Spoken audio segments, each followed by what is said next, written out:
Well, I was born with a red dirt heart. It don't break easy, but it's covered in scars. Been everywhere like an old guitar, but it comes alive under southern stars. It's a fishing pole on a honey hole summer, holding hands, giving thanks at supper, watching the sun go down on a wraparound. My name's Dusty Moats with my good friend Brian Sprague. We're glad to be presenting this stuff to you. We've got a special guest, but before we talk about him, let's talk a little bit about our sponsors. First off, we got R. Watson Boots, some of the finest and most comfy and stylish boots made in the US of A, made right in Joshua, Texas. Good folks. We've got the fine folks at Texas Select Beverages, non-alcoholic beers, teas, coffees. Man, and my favorite, they've actually got lemonade, but my favorite is their root beer. It is off the chain. Anybody that likes root beer, it's perfect for you. Brian, you've got a camera store that you utilize. What you got with your camera store? Tell me about that one. Yeah. So Fort Worth Camera, if you need professional camera gear in the DFW area, rentals, if you have old film cameras, whatever, they can help you out. They also have a print shop, so they can print all that old stuff, as well as Synco Microphones. They're budget-friendly, high-tech microphones for just about every use. Yep, man, good stuff. We've also got one last one, which is, well, two actually. Sharp Leather Supply, the finest in belts, guitar straps, DOP kits. Man, they've even got some customized Hey Dudes. What's that magazine that was on American Airlines? You know, the one that you sit in, you pull it out? Anyway, they were featured in that magazine. I had a buddy of mine send me a picture of them, and it was kind of funny. He makes these customized like leather toppers for their Hey Dudes that are kind of cool. We got to talk about that because Christmas is coming. And then last but not least, smithmusic.com. They are, a proud sponsor of everything that we do. They're a partner as well with a lot of stuff that we work. So with that being said, no further ado. Hold on, you got one more. You're not wearing the ugly shirt. Well, no, I can't talk about that yet. Oh, okay. Can't talk about Okay. that. All right. Gotta wait. Now, they are an official sponsor of the Texas Country Music Awards, and I also just found out that they are also an official sponsor of the Fort Worth Stock Show. So once I get all that stuff lined out, I can announce the Texas Country Music Awards, but I can't really talk about it with us yet. But, man, we'll sneak something in. Iron Oak Apparel, the coolest, I don't even know what to call them, man. The coolest, like, snap golf shirts I've ever seen in my life. Yeah. I got two of them yesterday, and they are off the chain. And I'm a fan, and I mean this affectionately, of wild and kind of just unique design shirts, and these are definitely them. So, man, we won't really talk about it, but next week we'll roll that out officially. I'll probably put one on. I'll make sure I have one on every time. But then, without further ado, we have Mr. Red Dirt Heart himself, Zebb Rogers. What's up, buddy? What's happening, guys? How are y'all? Man, we are so blessed. Good, Brian good. is a little under the weather, as he said. I tried to tell him, stick his head in the toilet, give himself a swirly. He's got a little ponytail on the top of his head. He told me he didn't think that would work. I told him he was wrong. He doesn't believe me. I figured he should try it anyway. Zeb, why don't you convince him to try to do the same thing? Well, I don't know what the answer is right now, man. Everybody's been a little under the weather lately. Yeah, it's been a little goofy. I know I've talked to multiple people that are dealing with throat issues. I know for me, and it's kind of this, I can't even describe it. I've had it for almost a month where it's been off and on. But yeah, well, cool, man. Well, we've got a lot of cool stuff to talk about. I know you've got a brand new single out called Red Dirt Heart that is absolutely amazing, that's been getting traction all over the country and on Texas radio. And you've had some really cool music Southern On, Baptized by Backroad. You've got some worship music that you've released to Spotify that I really, really like. I'd like to talk a little bit about that at some point, but really what I'd like to do is get to know, I know you pretty well. Brian is familiar with you because I've spoken about you, but tell us a little bit about yourself, where you're from, a little bit about your family, what you do on a regular basis besides music. Give us a little insight. Yeah. Well, I actually grew up in a small town called Saline, Louisiana, in Bienville Parish, and I've lived in Louisiana my whole life. Now I just live probably 10 miles from the Texas line in a town called Kickapoo. Uh, Did you but really say Kickapoo? yeah, it's called Kickapoo. Yeah. I kind of love, dude. How does it feel to be I live think in there's a a song about town Kickapoo. called Kickapoo? That is just amazing.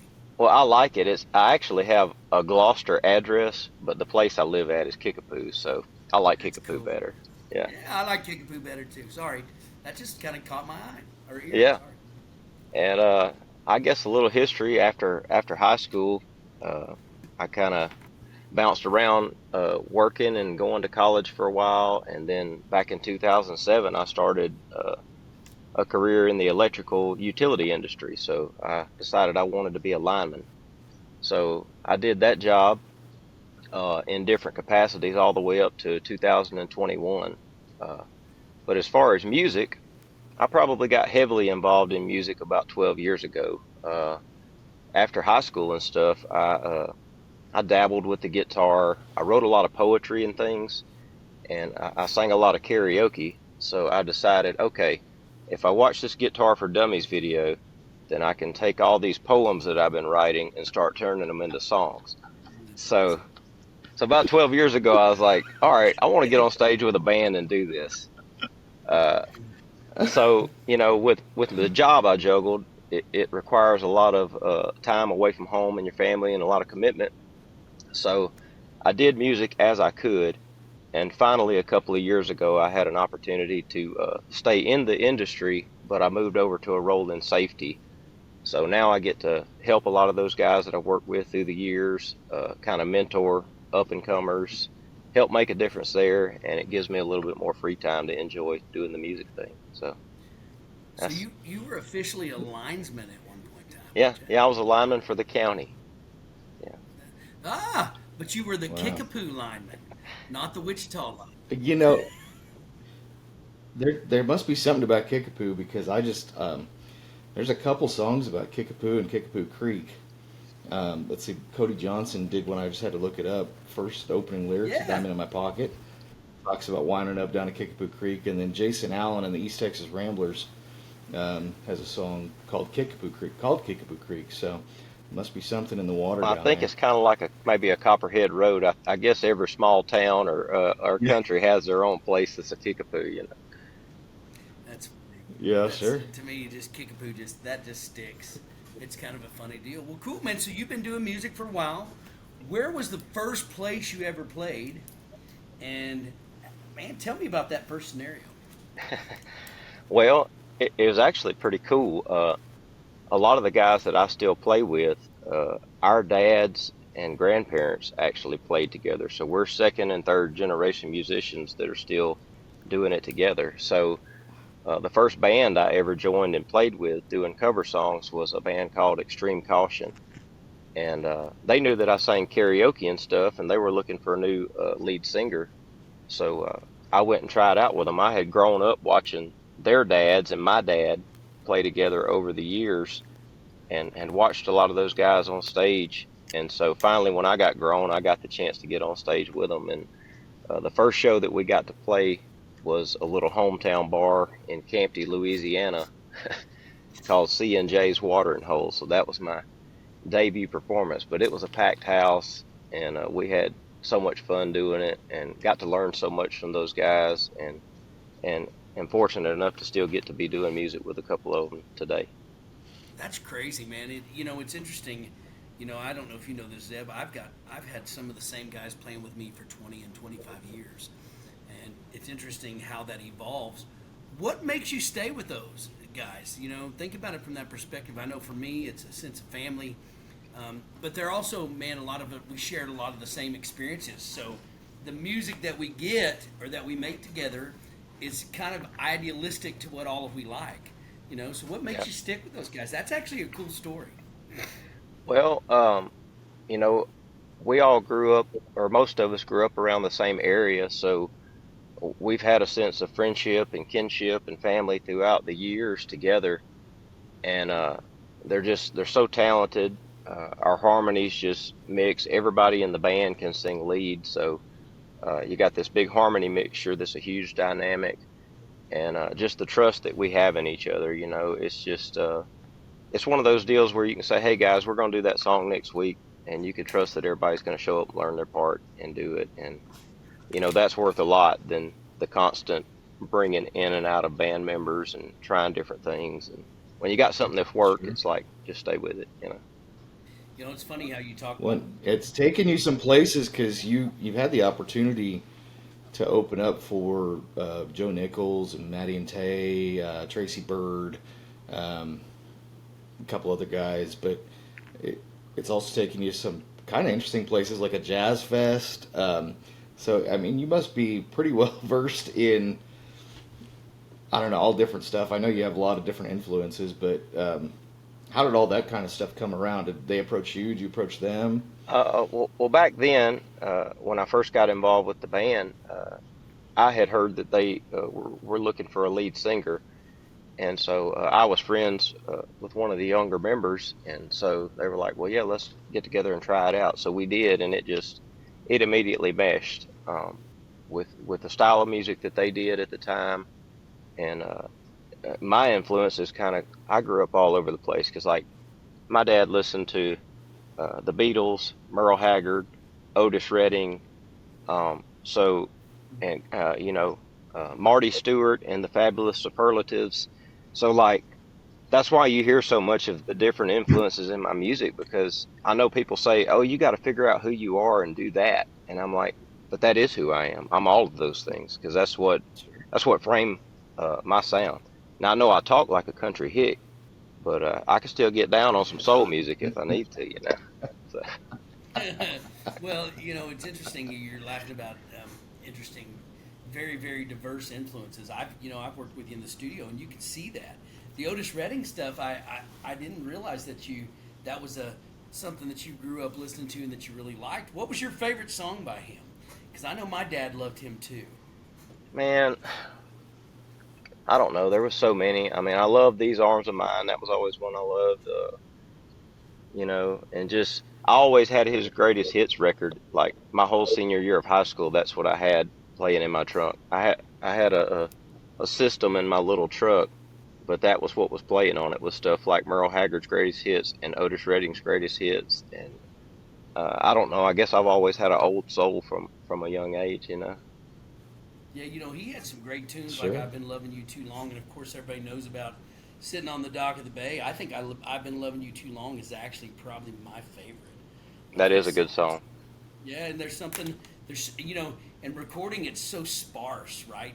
It's his voice and not a whole lot of meat and potatoes music wise, but it's so dynamic, and I Yeah. think that's what I really liked about all of his music. With that being said, you know, it's interesting. We're talking about how music evolves and changes, and there's dynamics. Your music is considerably different than anything else that's coming out of Steel Records. And I believe that a lot of that is your imprint on that.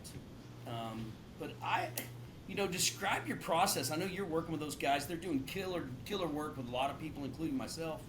But describe your process and then talk about how you're able to maintain, because you've got even Red Dirt Heart, there's a lot of stuff there, but it also breathes. Baptized by Backroad breathed. Southern On, man, the big vocals were there, but it breathes. So tell me a little bit about how that goes, recording with those guys, and how Well, you those maintain. guys, yeah, man. I started working with Kyle from the studio just back when he had a little recording studio in his house. We did a couple of tunes together back then.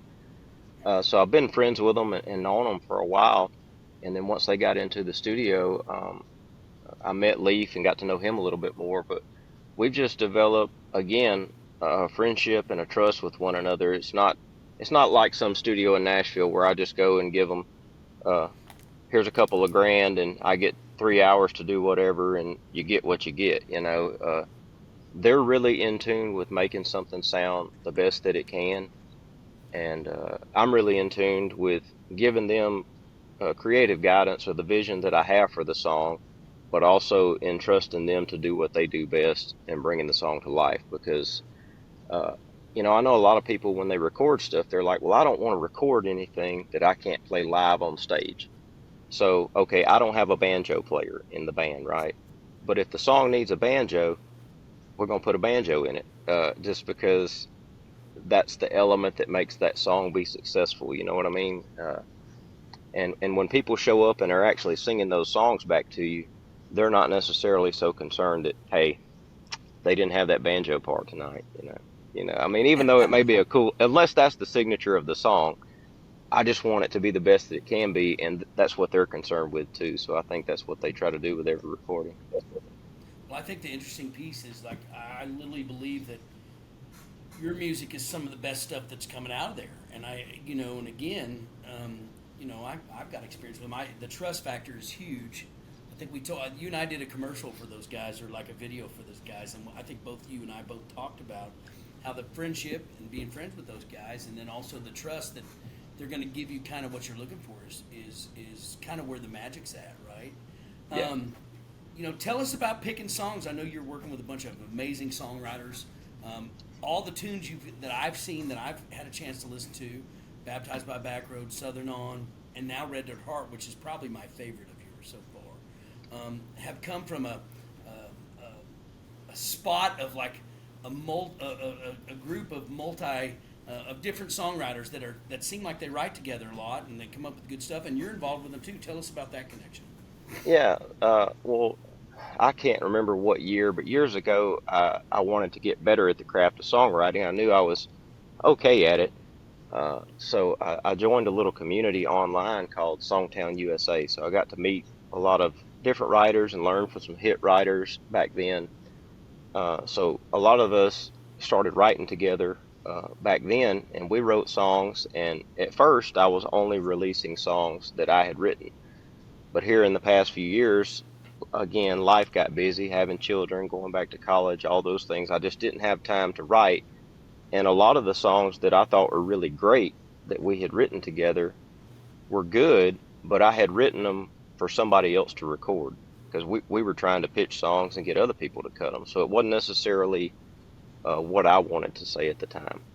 So the first one that I started with, which I don't think we promoted it or anything like that, but a song called Save Me From Myself. It was one that a friend of mine in Canada had written 20 years ago with another guy, and I found it just by chance looking through his catalog. And I said, man, when people write a great song, it's universal and people can relate to it no matter whether you wrote the lyrics or not. And it just felt like my song. So I asked him if he minded if I would record and release it. He said, yeah. And then up to now, with like Red Dirt Heart and those, some of my friends that were co-writers, they write together with other groups of writers. Some of them have publishing deals, some don't. But they write some great songs that can compete with those guys in Nashville any day of the week. And so whenever they get a song like Red Dirt Heart, they're like, and it's funny because all those guys are from the Midwest and Canada, but they wrote a song that's so Southern that they're like, we feel like this song fits you. And I said, well, y'all were absolutely right. I was going to go somewhere else this time, but I got to record this. So when they sent it to me, I heard it and I'm like, I got to do this song. That's Well, that I didn't know that, and that kind of makes sense because I Southern On.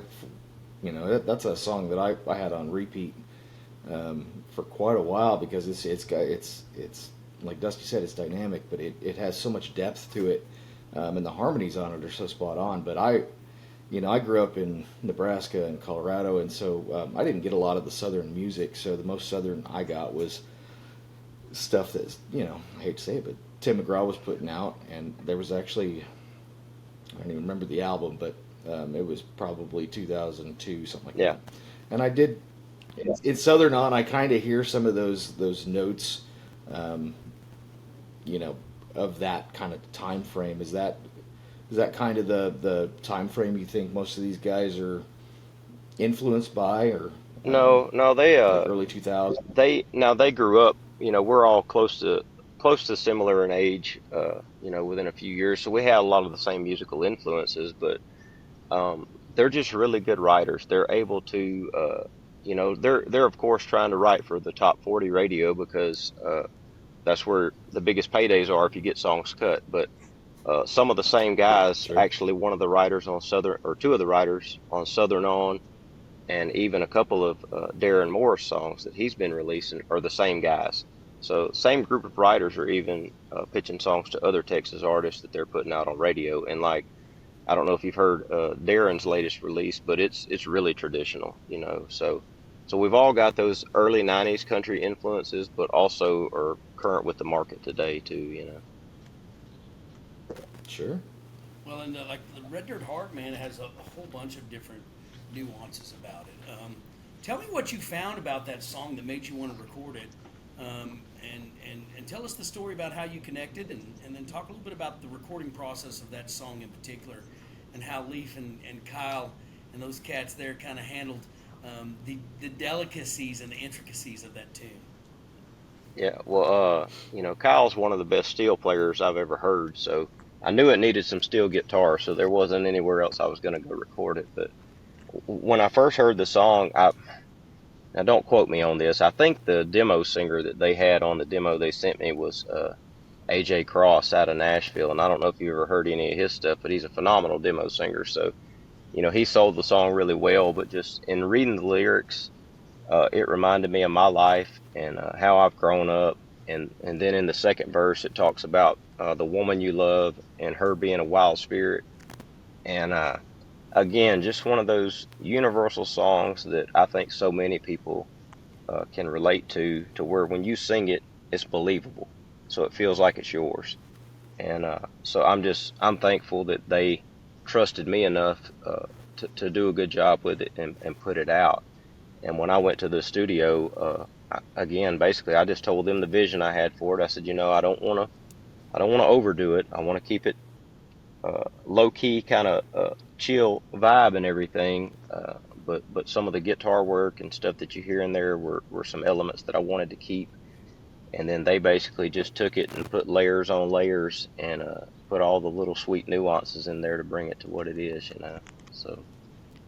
Man, the intro of that's really dynamic, and it sounds like you talk about layers and layers, but it still breathes. Like it Yeah. really has some depth and some air to it that I think that that gives it a quality that's different than a lot of the stuff that we're hearing on Texas radio today. And then also, it's very reminiscent of some of the stuff that I'm hearing coming directly out of Nashville. I did see that Jimmy Eldridge, there was some guys talking about what song are you jamming right now that's by a Texas artist, and there's a couple PDs that actually talked about Red Dirt Heart being the thing that they've got on repeat on their station and also on their own Spotify.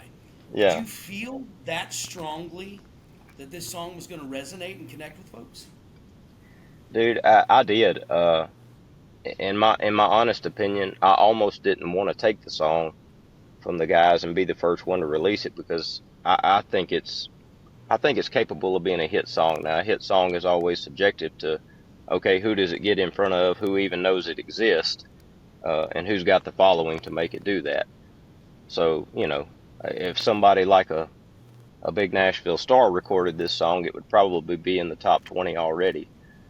Just in my opinion, from looking Sure. at the quality of the song itself, not even my version, just the song. Uh, so that's how I felt about it from the beginning. I thought that I was like, man, it's so hard to break down those barriers in Nashville and to get in those rooms with the artists because you can be writing quality songs, but if you're not writing with the artist, you just don't have those opportunities to pitch that stuff. Sure. Well, Well, you've got a couple really good shows coming up this month. You got Louisiana Downs, you got the Lake House with Dusty, Boulevard Station, and Hurricane Alley. Looks like Hurricane Alley is going to be a full band. The rest are acoustic shows. Do you prefer acoustic shows, songwriter song swaps, that sort of thing, or do you prefer the full band kind of just getting in the groove and playing a set? Man, I love both of them. And the sets that are performed at both shows are different because there's some things you can do with a full band that doesn't necessarily go over the same acoustically. But at that same time, there's some things that I can do acoustically that doesn't necessarily fit what we're doing as a full band upbeat because we try to do an energetic style show. We're not necessarily what you'd consider a Texas two-step band. We do play music that you can dance to, but we're more of a, like the covers that we do are stuff like Band of Heathens, Adam Hood, like Southern Soul, and then some of our classic country like Restless Heart and stuff like that. So that's where we like to stay. Well, that's a good space to be We in. just had Adam Hood on. Yeah, you mentioned like Restless Heart. You just kind of tickle me a bunch. I love that stuff. That's kind of my thing. I kind of Yeah, want to go back to. I kind of want to go back to Red Dirt Heart again. I apologize for going backwards, but I just think that man, there's some really cool things about that that you guys that we really haven't talked about. You talk about it being such a great song, and man, I agree. I think it's amazing. Is there any type of input or strategy that you're putting in behind it right now? Because you've got some really cool ads, stuff with a little heart that kind of does. I like to talk about this kind of stuff, Zebb, because I think it's great. Other artists watch this, and they kind of get some creative input from what you're doing. Because all of us as independent artists are. While we have people that help us, we don't really necessarily have a team. We may have a yeah. person, but that person does 2 or 3 things, and then all of us as independent artists do all kinds of things. What are you doing to try to help promote it? And man, are you having any success? And tell us a little bit about that. Yeah.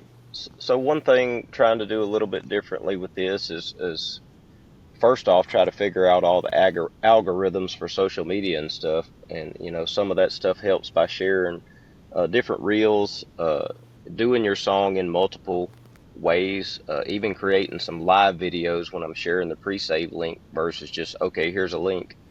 Because, anytime Facebook or anything else thinks you're going to earn money off of something, they're going to try to get paid to show it to people. And, that's just the way it is. I know people say, well, if you're popular, people will find it. Well, that's true to a degree. But when you're trying to be popular, you got to put it out there. So trying different things, just trying to be creative and in the ways that we do it, and also sharing information with one another. That's the hugest. I'm the kind of guy, and the friends and the people that I associate myself with are the kind of people that when we figure something out or get a small win on something like, hey man, they're allowing us to do this on social media now, so try this with your post, and it's going to help get more eyes on it. Then we share that. We don't sit on that information and try to keep it because I'm not out here competing with anybody. I mean, we're all got the same goal. We want to make good music, and hopefully people hear it. And the more we help each other and share each other's posts and comment on each other's posts, that helps so much. And I think one huge thing we can do is educate the people that do follow us, because so many of the people that absorb our music don't necessarily understand how it works and how much power they have as the consumer. Just like something as pre-saving your link, something as simple as liking and commenting on your post and sharing it, all of that stuff helps to spread the message, build the word, and it helps pull your stuff into in front of other listeners that it may not have had the opportunity to otherwise. Let's go. Kind of Sure. bouncing a little bit more about the song, and this is away from the social. I know you were talking a little bit about, you used to only record songs that you've written, and now you've kind of dove into recording songs that other people have written. There's a little bit of a stigma in the Texas music scene, and I always talk about this because we're some of these guys are almost self-righteous about how they look at this. A lot of guys don't believe in, hey man, we got to write our songs ourselves and all that kind of thing. I heard you talking a little bit about it. I know I have my own opinion, and then I've also, a lot of industry experts, we talk about this all the time too. You talked a little bit touching on, hey man, I wrote stuff for myself. Hey man, I've used other songwriters. Tell me a little bit about your thoughts and how you feel about that, because I know for me, the reality is those guys that you're talking about are great songwriters, and the quality of songwriting from those guys is probably, I might get shot for saying this, but it's probably heads and tails from about above 75 to 80% of our peer group. And Yeah. I've had guys that tell me, "Man, I can't co-write with anybody." Well, we all know why that works. There's the inability for self-reflection or insecurity. But in your mind, tell me your thought process on that. And then when you get to write and when you don't get to co-write, tell me a little bit about how each is different and how it works for you. Well, I'll tell you how I got started co-writing. The first co-write I ever did was just taking a literal songwriting class. And the first guy I ever got to assign a co-write with was a guy from Trinidad, right? He had R&B influences. I'm like, I'm Oh, from wow. Louisiana. We're gonna have nothing in common. Like, this is gonna be terrible. I was so nervous going into the write.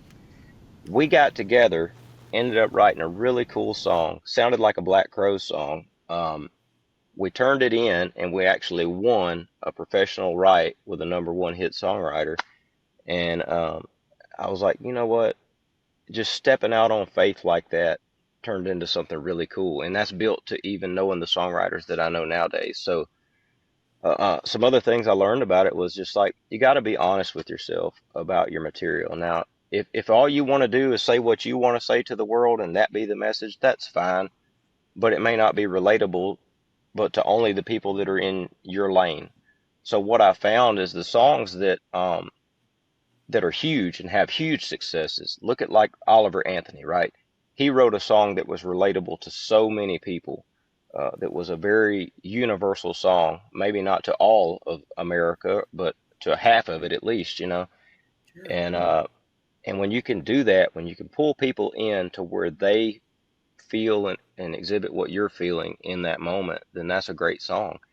And the truth is, most of us are limited. I mean, there's very few songwriters that I know that are just great at every aspect of it. They're great at lyrics, they're great at writing melody, they're great at all of it, you know, maybe like a Tyler Childers, but even I'm sure he probably still co-writes some songs, right? Um, Well, and they still have boxes that they can't get out of, and there's boundaries, right, or yeah, limitations.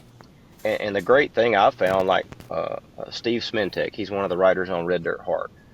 And I hope I'm not offending him by saying this, but I think one of the greatest things about Steve is he is such a great utility guy in the room at moving around and filling the gaps that need to be filled. So like, if you got a great guitar player in the room and maybe another guy that's pretty good at lyrics, which Steve is good at lyrics too, um, he's really great at pulling everybody's ideas out of this big cluster of confusion in the air and putting it together and getting everybody on track. So you know, that's what people have to learn, is that even though we come from different backgrounds, different phases of life. He lives in Chicago, I live in Louisiana, right? We're still able to find those commonalities and just put together something that's beautiful at the end of the day, you know. And you're not going to write solid gold every time you write in a room anyways, but you find those people that you work well with, and that's what you do. You don't just quit at the first sign of adversity. Well, and the interesting thing that you talk about, think about when you started. You've got multiple songs on your streaming entities, and man, tell me how you feel like you've evolved by not being just 100% about you writing the material and you being, tell me how you feel your career trajectory has gone in respect to the quality of songs that you're releasing, because you co-written or you're actually looking at other people's music. Well, I think that it's helped so many ways to grow my audience, because even friends that really like the songs that I've written by myself and some of the early stuff that I did, there's actually an entire album of songs that I released that I took down off of uh, Spotify and all that stuff. That's like 10 or 12 songs years ago, because it was some of the first stuff I did. And after I stepped back and took an honest look at it, I'm like, there's some really good things in there, but also like I was like, you know, it's kind of like when you just rhyme car and bar all the time, and it's like, oh, that's really amateur writing on my part. So I took it down, but just growing the audience, like some of the guys that have listened to some of my stuff, they're like, man, you're just, you know, it's one after the other now. They're like, how are you doing this? And I said, well, I said, I'm not just limiting myself to just the songs that I put down on paper. I said, I'm still writing and doing that, and I still have some stuff that I've written recently that I'm going to release. But stuff like this comes to me in the meantime. I'm trying to keep putting out content, and when they send me a great song like that to listen to, I'm like, I got to do it. I mean, that song, to me, that song deserved to be heard by the world, and so I want as many people to hear it as it can. Well, I can sit back and look and here's and you said it just now. Um, it's kind of like being the worst guy in the band, right? You either step up or get out. You either start evolving, you start growing, and you start learning. I think with your songwriting, just from an outside guy looking in and being around you for the couple years that I've been around you now, there's a maturity.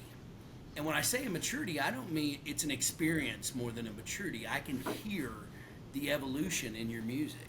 And I've heard some of the stuff, and man, you write some great songs that aren't up. I've actually looked at your SoundCloud and heard tunes that you've, like your song Boomerang. What an amazing song. And you can kind of see that the influences of working and recording other people's songs has kind of infiltrated your own writing. Yeah. Excuse me. And caused us to evolve and mature. I know, speaking for myself, I've got an album that's coming out that is, they're all co-writes, all of them.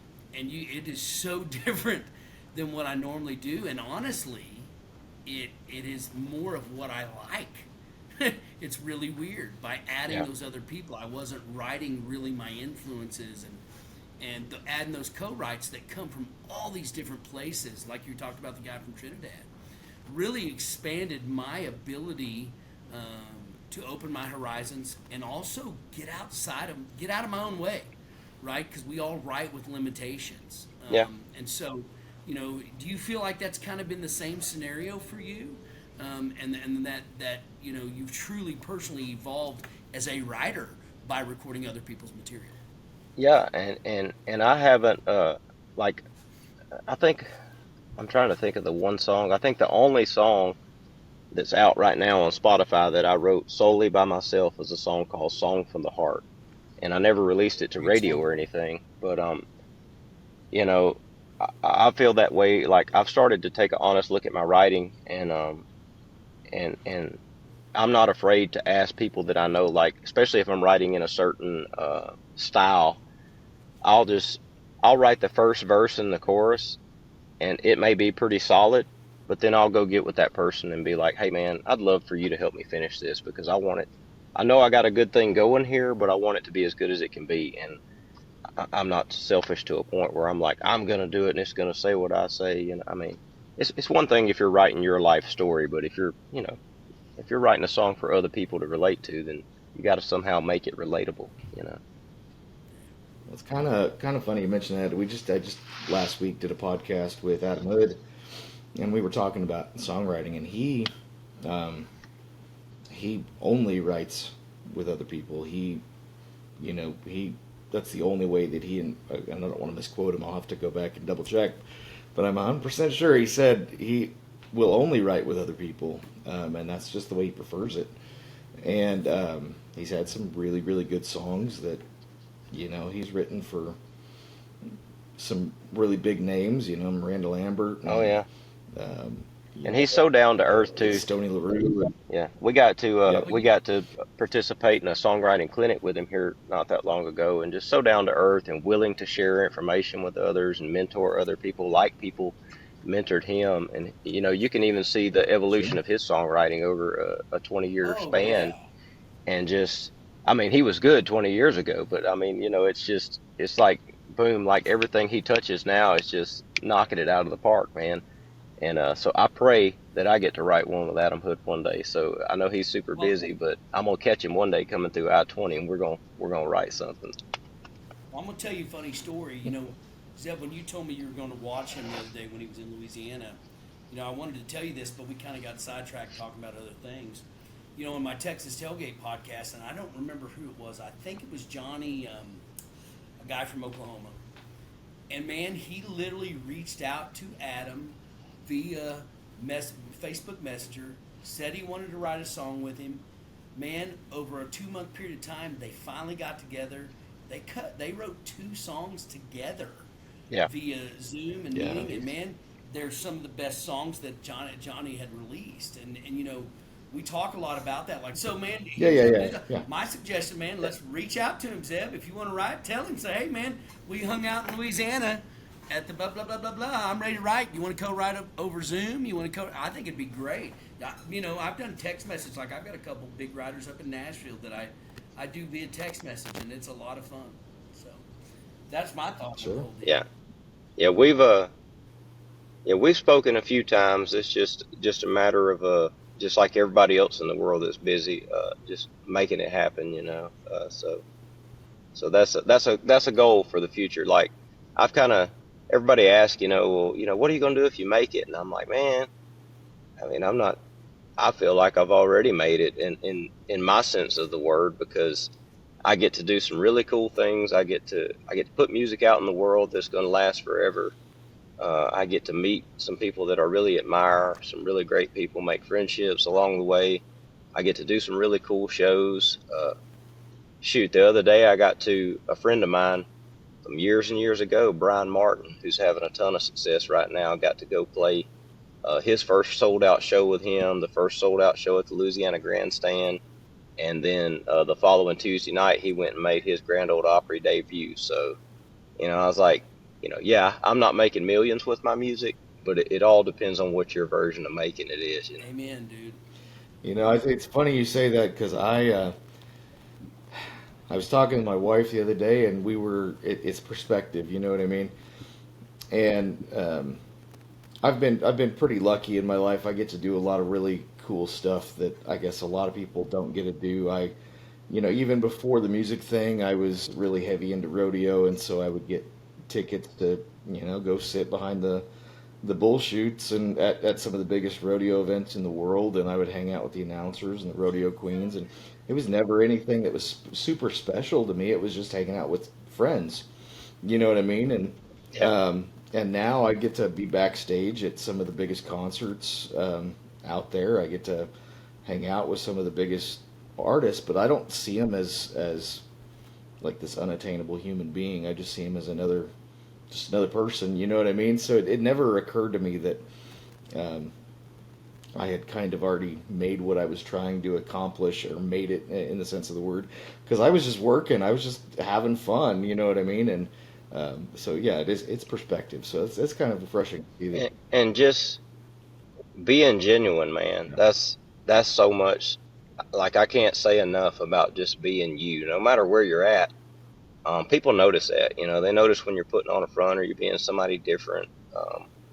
You just come in name dropping everybody never ever talked to, things like that. Like, just be yourself and let things happen organically. Don't try to rush them, and don't get frustrated. That's another thing I've had to teach myself, because you could get really discouraged by if you felt like somebody brushed you off, or they didn't.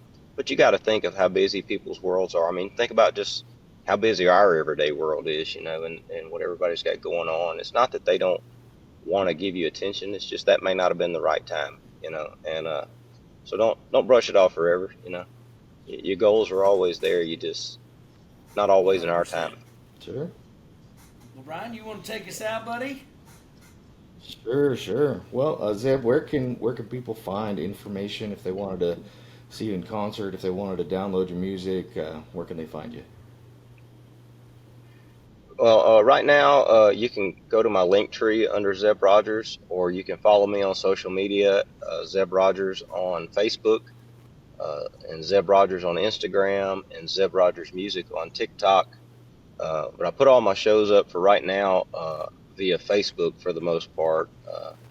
So you can find me there, and then all music you can find on Spotify, Apple, any kind of digital site where you get music. My music's there. There's not a whole lot of Zebb Rogers out there, so you ought to be able to find me fairly simple. Sure. And then be sure and follow me on YouTube, man. If you can subscribe there, that helps out tremendously. And we'll have a music video coming out, not this Friday, but next, on the 22nd for Red Dirt Heart. The full music video will be out. Can't So wait for that.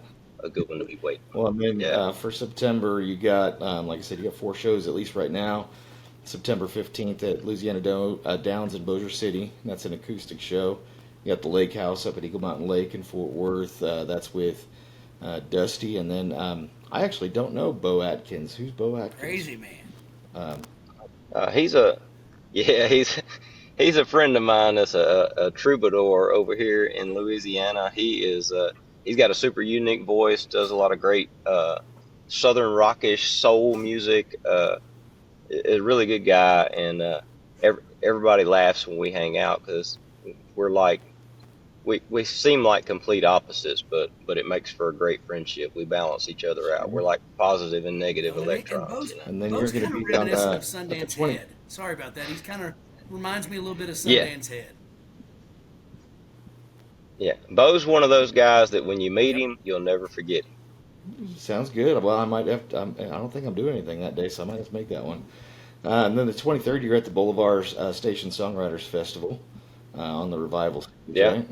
That's at Sanger. yeah. And And Bo will be there with me, and Ben Curry.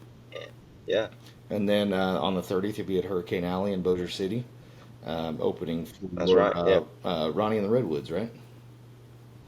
yes, sir. I think they're a band out of South Texas, and we're excited to come to Texas and play a couple of gigs this month. I always love coming over there, man. People are always so kind and welcoming, and just they really want to find out about you and more in depth about who you are and your music. So it's always a treat to come over there. So I'm looking forward to those shows. Well, I'm looking forward to seeing you play a few places. I Yeah. do apologize for not being super talkative today. My throat is killing me, and I am higher than a kite on cold medicine, so my head is just floating in a cloud at the moment. But I do want to say thanks again to our sponsors, Texas Select Beverage Company, Sharp Supply Leather Company, SmithMusic.com. Who am I forgetting Our here? Watson Boots. Oh yeah, R. Watson Boots. Can't forget R. Watson Boots. Man, and I did. I was looking at some of their boots the other day. Anyways, Fort Worth Camera, as well as Synco Microphones, and be sure to check out Powerhouse Promotions, as well as txcountrymusic.net and Texas Country Today Radio, where we are spinning all of Zebb's music Especially Red Dirt 24/7 Heart, live. the brand new one that's out Yep. right now. And thank y'all Yep. for that so much. Well, and Yeah. honestly, Southern On was on my that was on my top, like my top pick playlist that plays like, I don't know, probably 3 times a day. So Southern On was getting tons of play, and now Red Dirt Heart is getting the same amount of love because it's a damn good song. So Well, thank you so much. I appreciate it. Cool, guys. well, cool. Well, thank you so much, Zeb. Um, Yeah, man. Thank y'all for having me. Great to see y'all and hang out and get to visit Always, with you. I brother. appreciate Always. it. absolutely.